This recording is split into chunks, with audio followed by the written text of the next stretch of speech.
আমরা অনেক ত্যাগ স্বীকার করেছি। আমাদের ছেলেরা, আমাদের ভাইয়েরা তারা বুকের তাজা রক্ত ঢেলে দিয়েছে, ঢেলে দিয়ে আজকে প্রাচীন ফাঁসি রেখে দেশ থেকে তাড়া করে পার করে দিয়েছে, তাই না? সেই সুযোগে আজকে নতুন যে সুযোগ এসছে, আমরা সেই সুযোগটা নিতে চাই। আমরা বাংলাদেশকে সত্যিকার অর্থে এক গণতান্ত্রিক দেশ হিসাবে পরিণত করতে চাই। বন্ধুরা, আপনাদের সামনে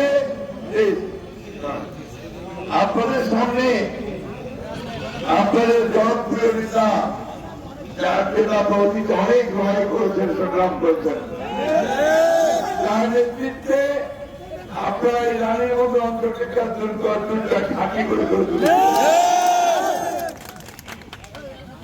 আপনাকে এমপিও বানিয়েছেন, তাই না? আজকে যে আক্তার সাহেব আপনাদের প্রার্থী, ইনশাআল্লাহ আক্তার সাহেব বিপুল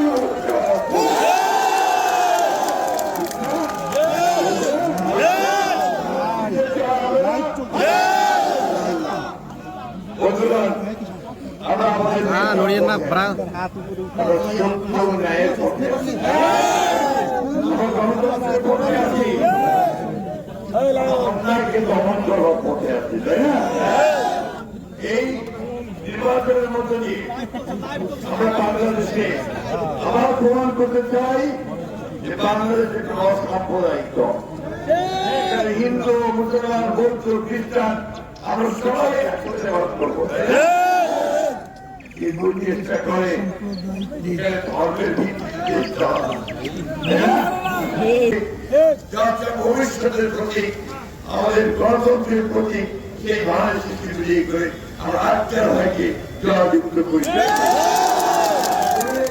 আমাদের সকল সুস্বাস্থ্য দীর্ঘায়ু কামনা করে আমি আমার মুখ্যমন্ত্রীর প্রতি আমাদের বাংলাদেশ জিন্দাবাদ।